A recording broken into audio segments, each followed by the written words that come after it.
banana. Hey guys, welcome back to A Guy in the Kitchen. We are in this different kitchen yet again. Remember from the Red video? Yeah, it's this kitchen again. Anyways, today we're gonna be making Thanksgiving dinner. Newfoundland style. Make sure your ovens are preheated to 350 degrees before you even think about starting this. Intro transition. First, we're gonna make the dressing for the turkey. That's also widely known as stuffing. So how you do it is you grab some old bread that you have lying around on the counter and then just crumble it up into a bowl. This may take a little bit if you're using one hand. And after some off-camera bread crumbling, we have lots of little bread bits. Then you're gonna want to smelt some butter in the microwave for a bit. While that's happening, cut up an onion or two. Depends on how much you're making. We're also going to use a seasoning that's called savory. This specific kind of savory is straight from Newfoundland, from a place called Mount Skio. Pretty sure that's how you pronounce it anyways. It's made in St. John's, Newfoundland. There are some odd grocery stores that carry this, so if you manage to find it, I highly suggest you get it. It's one of the best seasonings you will have for many things. And now you're gonna put in that onion you cut up earlier. And now we're gonna put in 3 tablespoons of that savory that we advertised earlier. 1, 2, 3. Then pour in your smelted butter, and a little bit of salt, and a bit of pepper. Personally, I prefer a lot of pepper, but you can put as much as you want, I think. Now you get a spoon and stir it. And this is the turkey that we're going to be stuffing with the stuffing. Make sure you thaw it before you put the stuffing in it. It's quite an obvious step, but I thought I'd mention it anyway. Now, we just have to rinse off the turkey.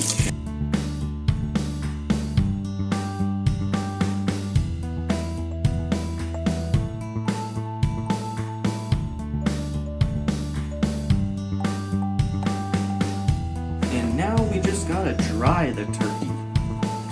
We're using paper towel. And now we're gonna stuff the turkey with the stuffing using a spoon. Because using a spoon is more sanitary than your hands. Now that the turkey is stuffed full of stuffing, you do sort of this kind of thing with some of the turkey skin. Sort of like tying it up or something. Now, Nan doesn't usually use the turkey neck in the actual turkey because she uses that as a broth for the gravy. So we're just letting it sit in the pot for a bit. Also, while it's in the pot, it's going to be boiling. And now we bring the big fat bird with no feathers into this pan here that we're going to roast it in. Now we're just going to put on a bit of salt and a bit of pepper, then put in the oven.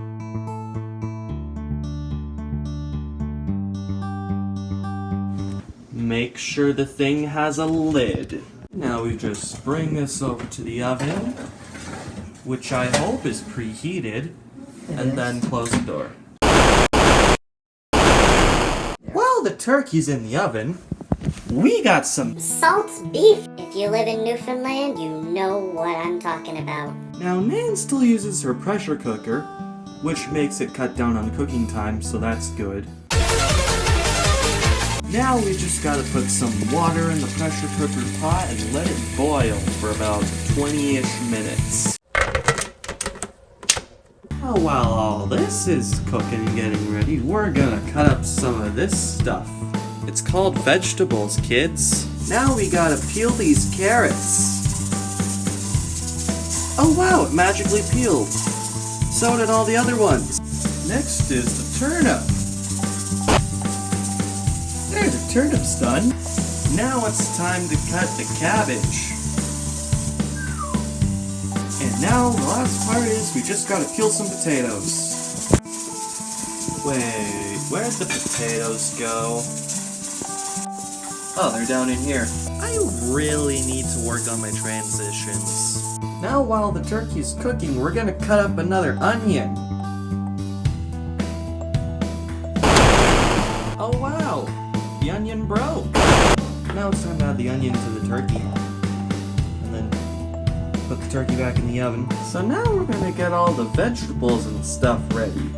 And to do that, we gotta put it all in the pressure cooker with the beef. The pot is now filled to the brim with vegetables. This should all take about 10-15 minutes to cook once it's all heated up. Back to the stove. Let's take a look at the turkey now. That's one brown turkey. When the turkey looks like that, that means it's done. So now you need to get out a big turkey plate to carve it. Ooh, turkey! Now you may want to dump the drippings and stuff down the drain, but don't. You're gonna use this for gravy. Also, remember that neck we pulled off the turkey from earlier? Yeah, we're gonna use the juices from that too in our gravy. We're gonna make some sort of thickener for the gravy. So you put some water and flour in a jar. Some people use cornstarch, but we're using flour because we want to. Close the lid and shake it.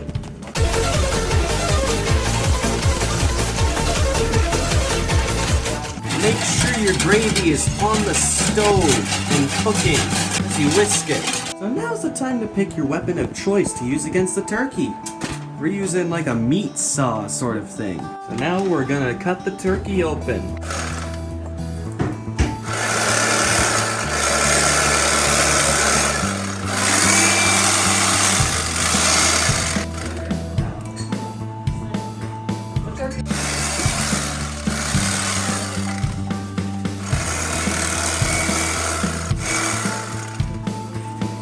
Make sure that the first thing that you cut off is its limbs. Scooping a little bit of the stuffing out because we need stuffing. Now that the stuffing is all out of the inside of the turkey, we can actually start to cut parts of it off. Meat. Make sure that while you're doing all of this that you're stirring your gravy sometimes. Now we're adding our thickener that we made earlier. Keep stirring it. It's very important that you stir it.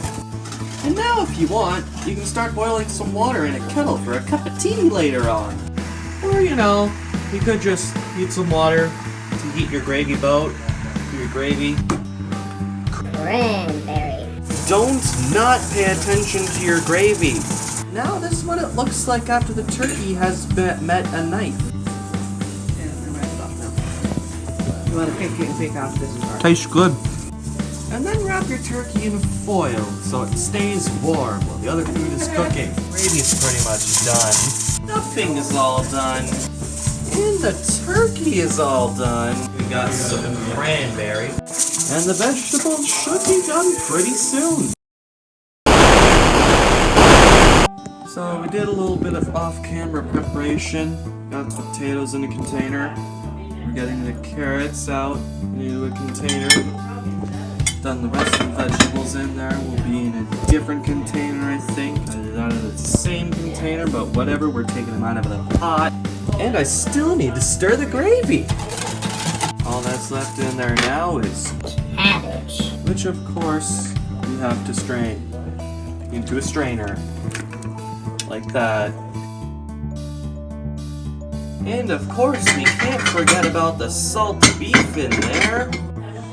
Now we're scooping that into a different container too.